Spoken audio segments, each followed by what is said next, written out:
On a quiet island, a fisherman is obsessed with catching one elusive tuna. But when he knew he is inside a video game made by his son, everything started to shift. Stick around, because the twist in this story will leave you questioning everything. On Plymouth Island, Captain Baker Dill spends his days obsessively hunting a legendary tuna fish named Justice. This fixation constantly undermines his fishing charter business. During one trip, when Justice takes the bait, Dill completely ignores his paying tourists and tries to catch the fish himself. He even threatens customers with a knife when they try to take the rod, causing them to refuse payment after Justice ultimately escapes. Meanwhile, a man named Reed watches desperately from shore, trying and failing to get Dill's attention. After the disastrous trip, Dill's first mate Duke worries about getting paid. Dill visits his friend and occasional lover Constance, who lends him money after they spend some time together. He casually asks about her son, considering replacing Duke. Later, Dill heads to Jack's bar for a drink before visiting Duke to pay him. He tells Duke they're going out again tomorrow, not for customers, but to chase Justice.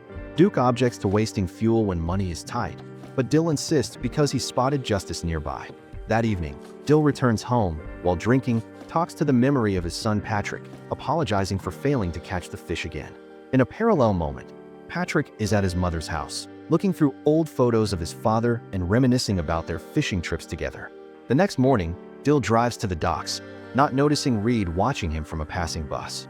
The fishing trip with Duke proves fruitless. They don't even spot Justice. Back on shore, Dill blames Duke for bringing bad luck ever since his wife died and fires him. Neither man notices Constance observing them from her window. At Jack's bar that evening, Dill brushes off Jack's suggestion to see a therapist.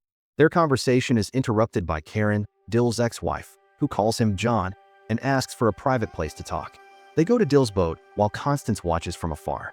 Karen confesses Dill was right about her new husband Frank.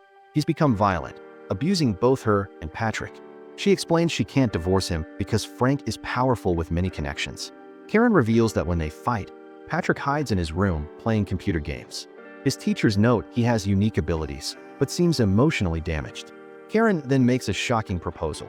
She'll pay Dill $10 million to take Frank on a fishing trip, get him drunk, and throw him to the sharks. Dill is appalled and kicks her off his boat before sailing away, once again missing Reed, who's running toward the shore. When Dill returns the next morning with a good catch to sell, Constance is waiting, curious about Karen. Dill refuses to discuss it and goes for a swim instead. In the ocean, he begins hearing voices, Frank yelling at Karen and Patrick saying there's something he needs Dill to do. He sees Patrick swimming with him, but when he reaches out, Dill wakes up at his table touching a wet surface. Simultaneously, Patrick sits up in his bedroom, finding spilled water on his desk after playing a video game. Frank arrives on the island and immediately goes to Karen's hotel room, demanding she remove her robe so he can inspect her body. Finding a scratch on her leg, he takes off his belt to punish her. Meanwhile, Dill visits Lois's fishing store to pay his tab and buy new hooks. Lois mentions that everyone knows about Karen's situation with Frank and that someone named Reed is looking for him, but Dill ignores this information. At his boat, Dill finds Frank and Karen waiting. Karen calls him Mr. Dill instead of John because Frank doesn't know his real identity. When Frank complains about Dill's refusal to take him fishing, Dill uses the excuse that he has no first mate and can't take tourists out alone. Frank insists everyone has a price and demands Dill be ready at 7 the next morning, flashing his gun before leaving. Unconcerned, Dill goes sailing alone to search for Justice again, once more missing Reed, who arrives at the docks too late. Reed checks his watch and notices a strange 20-second discrepancy in his schedule. After returning with a good catch to sell at the market, Dill spends the night with Constance, who presses him about Karen. She tells him he needs to choose between saving Karen or chasing the tuna in his head. Later at the market, Duke approaches Dill, mentioning he's heard Frank is offering 10 grand for a fishing trip. Duke argues they desperately need the money for his grandson, for boat repairs, and because Duke has learned from Constance that Dill fired him out of pity. Dill agrees to take Frank fishing on the condition that Duke keeps him from giving in to temptation. At the docks, Frank and Karen are waiting. Dill pulls Karen aside to tell her he's only taking Frank fishing, nothing more. Trying to change his mind, Karen describes how Frank abuses Patrick.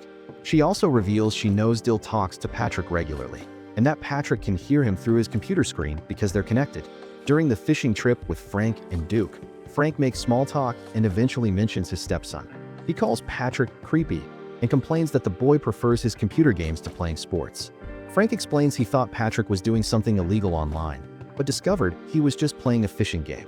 Frank mentions that Patrick once told him if he didn't catch a fish all day, he'd find a way to kill him, a statement Dill shockingly finds himself completing in unison with Frank. Their conversation about the island's lack of police is interrupted when a shark takes their bait. Frank tries to reel it in but slips on the deck. Despite the temptation to let him fall overboard, Dill and Duke help Frank catch the shark. Karen is disappointed to see her husband return alive. While Frank goes to wash up, she approaches Dill to pay him and tries again to convince him to change his mind, mentioning that Frank will want to fish again tomorrow. Duke overhears Karen telling Dill this was Patrick's idea. Their son needs him to do this because he wants justice. Before they can finish talking, Frank returns and takes Karen away. A storm approaches on the horizon as Duke demands an explanation about the temptation Karen mentioned. Dill takes Duke to a bar and reveals everything. He used to be a soldier named John, but war left his mind damaged. Karen left him for Frank, making Dill feel like he never truly came back. After hearing about the $10 million offer, Duke reminds Dill he should catch the fish in his head, but not kill a man. Later, alone on his boat in the rain, Dill hears Patrick's voice calling out to him while Constance watches from her window. Karen shows up, revealing she still has the ring Dill gave her because she never stopped thinking about him. She kisses him, and Dill finally agrees to kill Frank in the morning, but only if Karen brings Patrick to him afterward. Karen agrees, saying she's still the same girl he fell in love with. They become intimate on the boat, and Dill notices the scars Frank left on her back. Karen points out they're both damaged in different ways. As soon as they're done, Dill declares he's beaten Frank and sends Karen away. Afterward, Dill starts talking to Patrick, believing his son can hear him. He promises to do this for him so Patrick can finally step outside.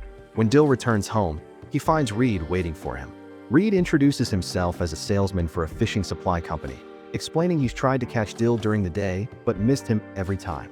He somehow knows Dill has a big day tomorrow and claims to know almost everything about him. From his suitcase, Reed offers the newest sonic fish finder for Dill to try free for a week, insisting it will help him catch the fish because he is the rules. Confused and alarmed when Reed asks him to catch the fish but not kill Frank, Dill threatens him with a knife, demanding to know how he knows so much. Reed explains he's just playing his part in the game, because that's what Plymouth Island really is. It's a game with many options, and the creator's favorite is fishing. The rule is to catch a particular fish, which is Dill's compulsion, but now he's changing things from fishing to killing. According to the rules, nobody dies on Plymouth Island, so Reed wonders why the creator has changed them. Dill wakes up in his bed earlier than usual and realizes he can't move until his alarm rings. Thinking about his conversation with Reed, he examines some maps and notices they all show Plymouth Island in the middle of nothing. After a quick swim, Dill drives to the middle of the road to try talking to Patrick. He says he'll kill Frank and admits he doesn't even remember how he got to this island, though he still remembers fishing with his son. He thinks that because he came back from war mentally damaged, Patrick made him crazy in this place to catch the fish.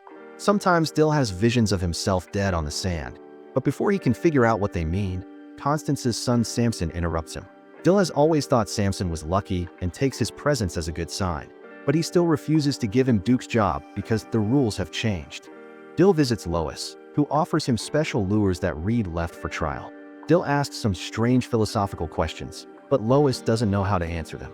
Next, he calls Reed's company to confirm he's real, but quickly hangs up after leaving a message saying thank you. On his way to the boat, Dill asks Jack the same philosophical questions, but Jack can't answer either, confirming to Dill that they're NPCs, non-player characters in the game.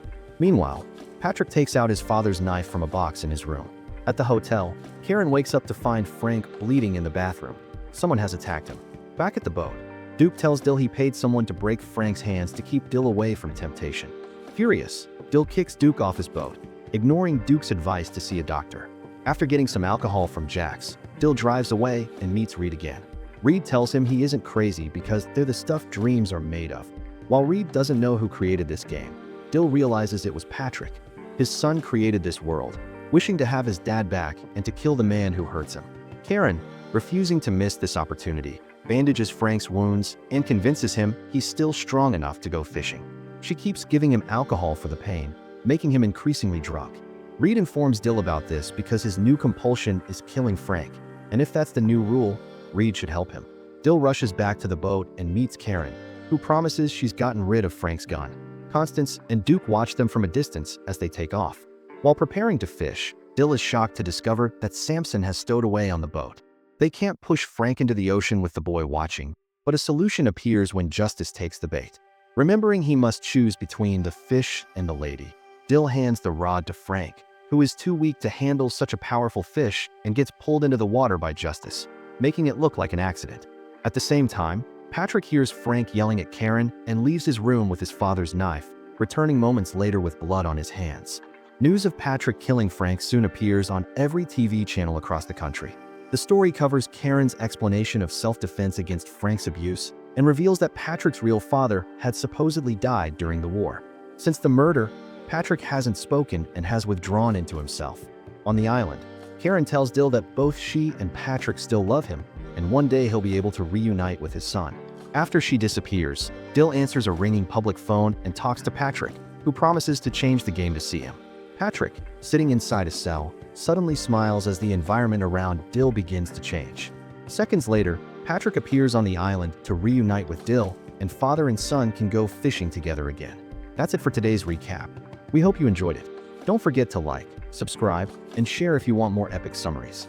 Drop your favorite movie requests in the comments below, and until next time, take care.